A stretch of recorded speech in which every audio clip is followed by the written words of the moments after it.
Hey everyone, and welcome back to Let's Talk Leeds with me, GWFM. I'm joined once again by my esteemed co-host, Mattinho Got Game, and a cat apparently. Say hello, Yeah. mate. Hello. And Cat's here as well. Get out of my lap, you little git.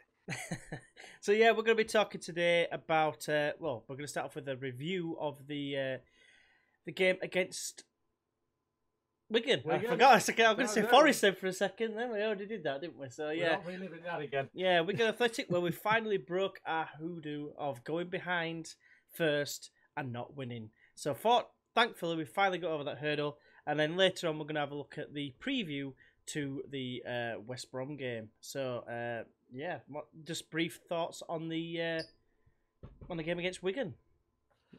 Very good overall. Like I said, it was another. As soon as that first goal went in, you're kind of wondering, oh god, here we go again. Yeah. Here we go again. When you consider West Brom hadn't lost at home in like 14 games, and you know the entirety of this season so far. I'm not. A lot of people put the blame on Bailey Peacock-Farrell. I'm putting it on Douglas because he just didn't get off his bloody feet. He barely jumped for that, and it went like straight over his head. But we kept plugging away. The desire was there when Josh Windass got gangbanged by 7 Leeds players. Yep.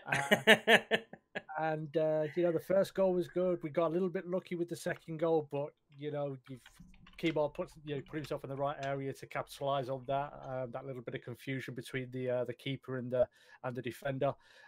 Probably should have won by more, but at the end of the day, 3 points is 3 points and puts us back top of the table.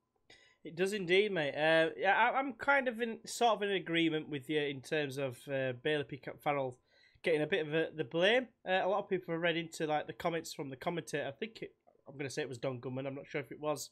More likely. Yeah, more likely. But I think they actually said at half time that they're not sure it was his fault.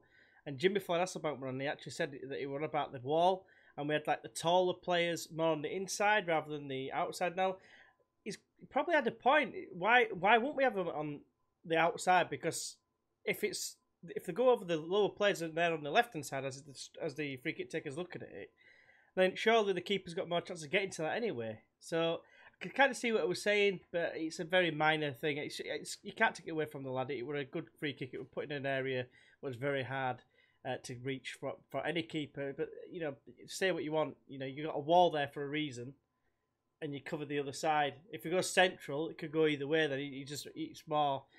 He's got more options as the free kick taker, and I just think that the criticism was a little bit harsh on BPF in my opinion. But other than that, yeah, a really, really good performance. Really impressed with quite a few of the players, to be fair, especially the fact that we went down a goal early on and to respond straight away. That was very, very much needed, I think. And obviously the goal, you felt like it was going to come, but it ended up being the worst goal of all time, pretty much. That's got us the win. Very lucky indeed, but never mind. So let's have a look then. So I've got me a little bit of paper here. Who would you say was his top player, Matt? I'd probably go with Hernandez again. I know in the game that Phillips got it, and Phillips was very good, as he tends to be every single match now. Got his that inconsistency that we've seen for the last few seasons. But he got a goal, got us back on level terms very quickly after the first one went in, and it was his pass from the right hand side that the defense, the Wigan defense, had so much trouble. Dealing with. It seems very simple. And there was even the thing on the commentary that you could hear the keeper shout for it.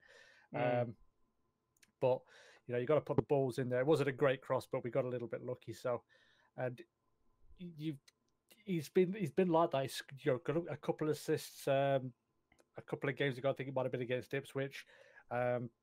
You've seen what we're missing. So I think his was the best performance for me. But I'd also give props to obviously Phillips. I thought he was very good, and I thought Dallas was very good as well. Yes, a lot of people give him a lot of stick. Say, "Oh, he's garbage again." I think he was what? I think his passing was the second highest percentage-wise of completed passes and crosses and interceptions. So I thought he was very good. So it would be a toss-up between those three, but if I had to stack them up, I'd probably go Hernandez, Dallas, and Phillips. Yeah, I think I could agree with that. Basically, I think Hernandez was definitely a class apart, wasn't he? Like I said, I mean, with that crossing for the second goal, yeah, the keeper shouted for it, but to be fair, the defender has got to take a lot of the blame for me because the way he jumps over the ball, I don't think it was necessary. You know, it could have made it a more. It made it very, very subtle that it was stepping over the ball. You know, he could have done more, and I'm not complaining. We got a goal from it. We got the win from it, and it put us back top of the league. So, like I say, can't complain. But like I said, Dallas very much an unsung hero. The amount of balls where we were passing it back, right, and I noticed this about 3 times in the game. Ball go back to BPF, it get closed down somewhat, and he'd play it out wide right towards Dallas. And I tell you what, he did the same headed pass infield every time, and it went straight to our man every time. I think it was Forshaw that were collecting loose ball. And like I say, I mean, he's not really renowned for his heading. Look what he did against Chuffin. Forest didn't win the header and went Chuffin conceding. You know, and it was just, I don't know, it was refreshing to see him actually, you know, do well, to be fair, because I think, like I say, a lot of people have been using him as a little bit of a scapegoat lately. That's what I feel anyway, because they've moved on from Phillips now, because obviously they can't have a go at him because he's playing class. But yeah, I thought he was very, very impressive. I know you've just mentioned about Barry Douglas, but I thought it was great to see him back in the team and offering us that actual proper balance in the side with the left footer at the back. He's obviously got quality, and his passing, like the pass for Click, you know, perfectly weighted, you know, for him to set up Hernandez. And on that, I thought Click had a very good game again. Very composed and assured performance from him. But yeah, I think, like you said, I think it'll probably be... I'd actually have to agree with your running as well. Hernandez, Dallas, and Phillips. Phillips obviously solid as ever. So, worst player, Matt, would you say that anyone actually played bad? Because I know a few people have been calling about Alioski again because he's the other option for scapegoat at the moment. I don't think he played badly, but it wasn't brilliant. His form just seems a little bit up and down, kind of like Phillips was a couple of years ago. And you know, last season, you know, he had a spell of good games, and then he had a spell of bad games. He's got 3 goals and 3 assists this season, which is a pretty decent return. But yeah, sometimes it's. I think honestly, he's played better in that left back role, which is odd to say. But with Douglas back, I don't. He's not really going to have a hope of playing there. But he seems, even though he's played, you know,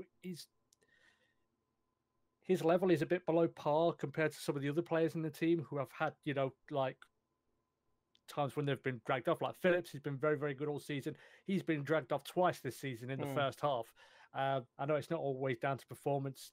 Bielsa's not afraid to make tactical decisions straight away. He's not someone who's going to sit and wait till half time and just watch the problem compound itself and get worse and worse and worse. But he never seems to get dropped. So I don't know whether it's whether he Bielsa has a big picture in his mind about Alioski and what he can do, or maybe just this is the best option we have until maybe Clark's ready to sort of step up and start starting games and so on and so forth, because I don't think he's going to drop Hernandez. So it could be that, but again, he wasn't brilliant, but I don't think he wasn't culpable for any big mistakes. He worked hard. It just, you know, the end product again just wasn't there, I don't think, this week. Yeah, I think you kind of touched it there towards the end of that. Basically, I think the reason why he gets picked all the time is because he's a very, very fit lad. He can run forever, it seems. I mean, I'm yet to actually thinking back to all the games where we've gone to like 90 minutes and it doesn't look tight. I mean, to be fair, most of them don't look tight, but he looks like he can just sprint all day. It's weird. Like we lose the ball and he's undoubtedly he's usually one trying to get back most of the time. Like I seem to remember he'd been one of those 7 players that were getting back. You know, that was just ridiculous. That was so impressive. To be You've fair. got to put that picture on the thing. If I remember, I didn't make a note. 9 minutes and 30. Let me write that down. 9 minutes and 30. So I remember. So I'm not searching for it for ages. You're watching this at home right now. The picture. He sent it to me on Twitter, and I posted it on Facebook. It is hilarious. It's brilliant. It really is. But yeah, that's basically sums it up, really. And it's just that desire. I mean, it was really, really impressive. I mean, I can't remember the last time we saw a team work for each other as much as I've seen this season. It's just incredible that the change of, like, bear in mind, I know it's been said a lot and it's probably dying a death in the way it's been said, is it's pretty much the same team as last season. It's just ridiculous, the change. But yeah, it's obviously a decent win that gets us back to the top of the table. Going into a tricky clash away at West Brom. We've not been that great of late. I don't know if you've got any information in front of you at all, Matt, because for some reason I completely forgot to load some up. I mean, in terms of form, I think they've lost their last 3. I think it is. I think so. I seem to remember losing 4 to Derby, and that was like a big like game at the time. Yeah. I'm just loading up the championship table. I know they've scored at the top scorers in the championship, but in terms of the actual, in terms of like goals conceded, they're also got 24. So they've only got a goal difference of 9. So while they score a lot of goals, they're also conceding a lot of goals, and we've been pretty good defensively. I mean, we've conceded 13 in 16 games. That's one of the better ones. I think there's only, I think we're joint second in terms of defense this season. So I fancy us to go there. I don't think it's going to be a dull encounter. I think there's going to be a fair few goals, but I think we've only scored 5 goals less than they have. Yeah. So I think we're going to score goals. I think that West Brom's defense has been a little bit suspect. So I think goals are definitely there to be scored. We're high on confidence after that win at Wigan. So it's going to be a tricky one going away, but I think our away form's been a little bit better than our home form. So I fancy us to get a result there. Yeah, I have to agree as well. What do you think to the potential meeting with a former man? A bit of a forgotten man, it seems. No one's really mentioned him this season. Kyle Bartley. Or is he crocked? I don't think many will really read into it too much. We looked at him, but Bielsa, obviously saw something no one else did, because I was screaming for Bartley to come in and go in with Janssen again. I think most fans were. For us, that partnership was very, very good. To be fair, yeah, it was, but the numbers, West Brom's defensive numbers don't lie. They've conceded 24 goals. Fair comment. Like I said, I think it'll be a tricky one. I think we might have a little bit of an advantage, not so much an advantage, but we kind of know what to sort of expect from him. A lot of the players do. Some of the players that were there when Bartley was with us, they will know what he's about, what he does well, what he maybe doesn't do well. So we could exploit that. But again, equally so, he may be able to, have a little bit of inside knowledge about us. But again, the team this year is so drastically different from last year. I think there's only like 5 players or something from that Monk side, I think, if I remember rightly. Yeah. Plus, like I said, the you look at those teams like the Monk team, the Christiansen / crapping bottom team, what do you want to call them? Yeah, they're so drastically different from what we've got now in terms of not just how we set up, but the effort, the mentality, and everything. I don't think we're going to read too much into it. I don't think it's going to be an Achilles heel for us. I think, if anything, it might be an Achilles heel for them, because we know how to exploit teams, and they definitely can be exploited. They lost to Wigan away from home, and we just went and beat them. So I know that's it's not always a great yardstick to use, but I think I don't think we're going to be reading too much into the Bartley Leeds link, to be honest. Right. And is there anyone else you think we should be looking out for in terms of danger men?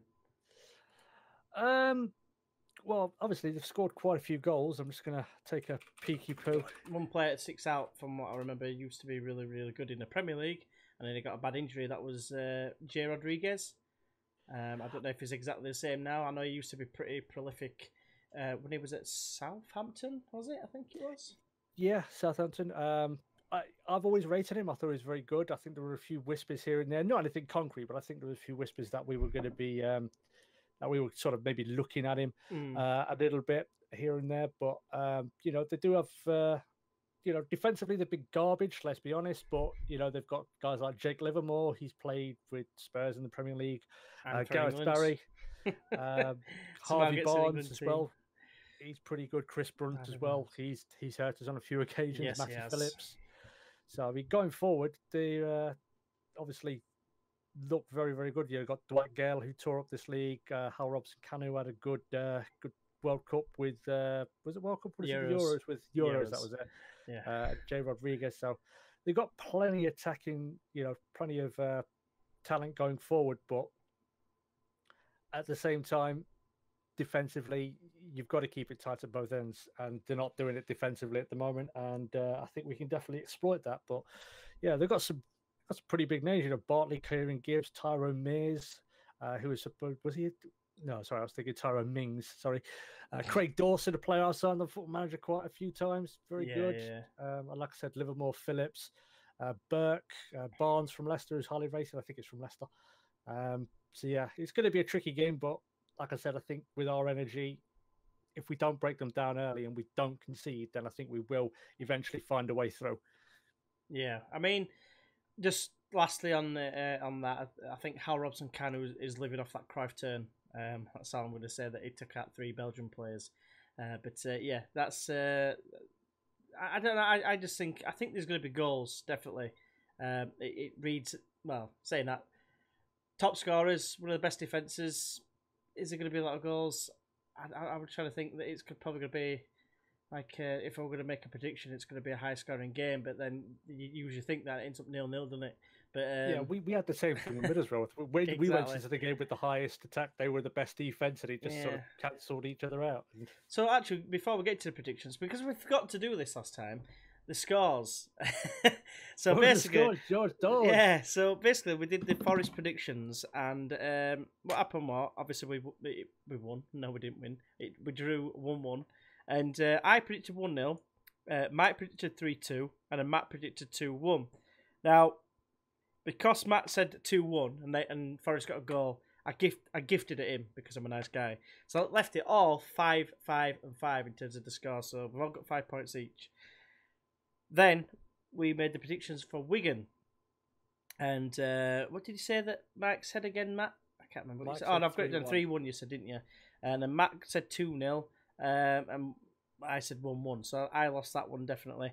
I mean, it was quite tough to call this, but because it wasn't me involved, I think Matt said 2-0. He got the 2 right, but Mike got the 1 right. But because Mike said it was 1 extra goal, it's kind of a by default here purely because Mike's not here target case. I'm going to give it Matt.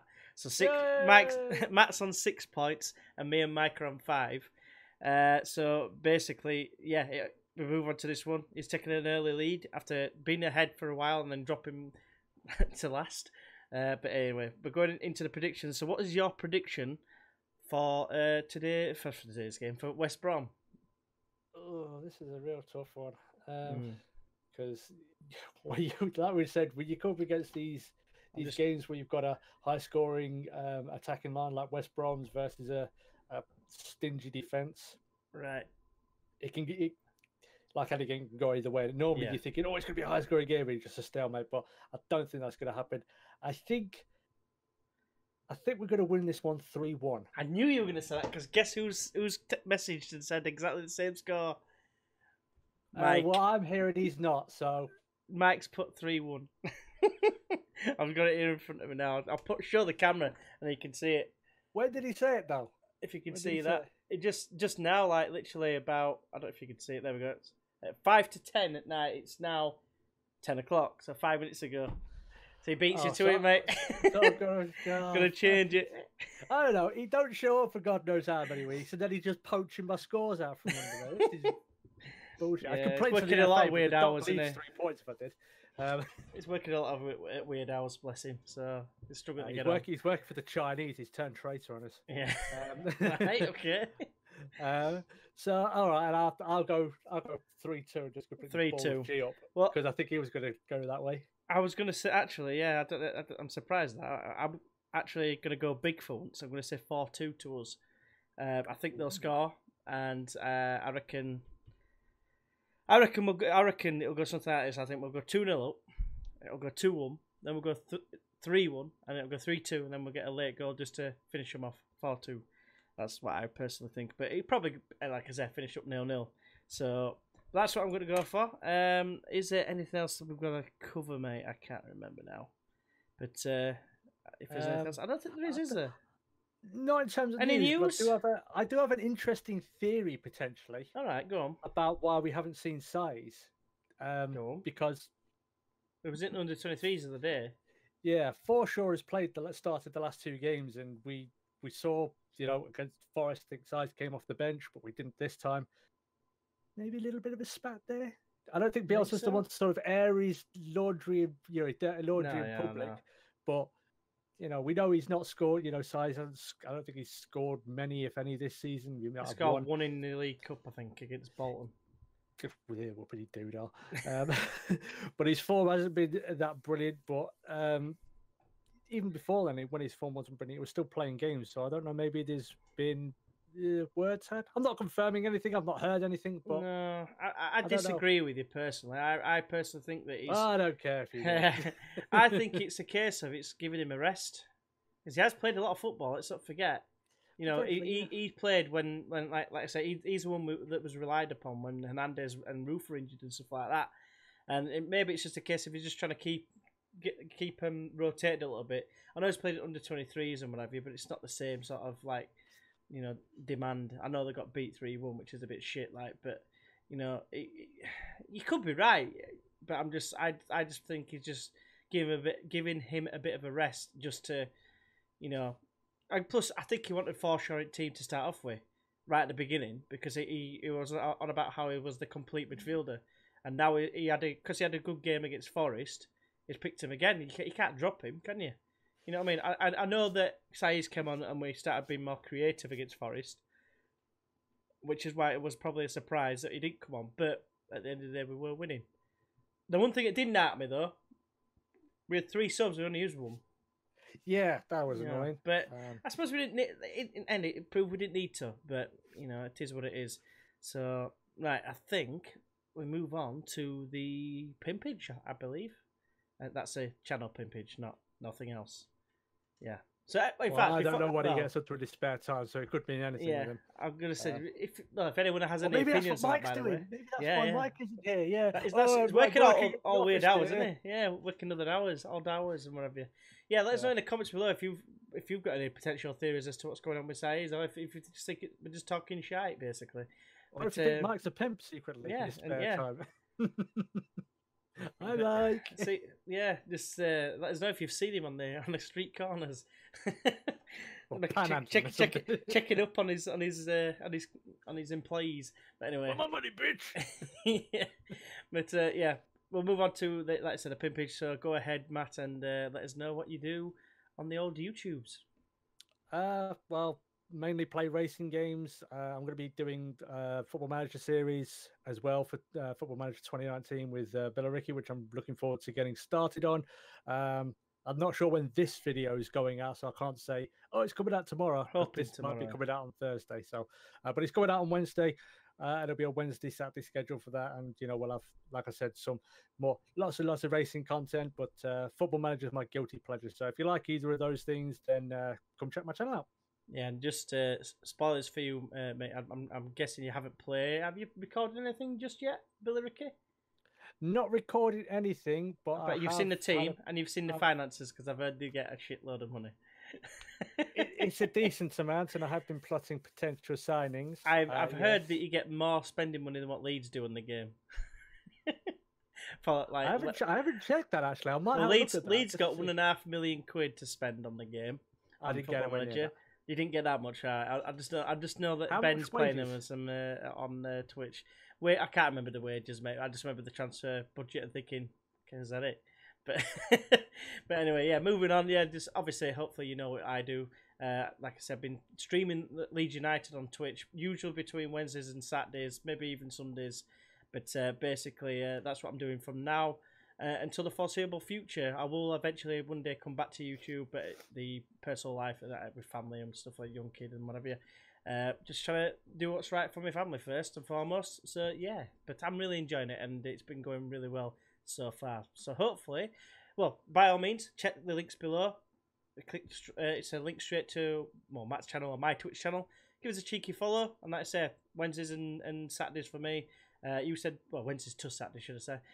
Maybe Sundays, as I just mentioned. And Matt, you said Wednesdays and Sundays, did you say, for the Football Manager? But then there's Wednesdays and Saturdays. You basically do something most days, don't you? So mostly racing, but Wednesdays and Saturdays will be Football Manager. Yeah. So if that's something that interests you, then go ahead and give us a follow/subscribe, and hopefully see you soon. But until then, we will see you then. Bye bye.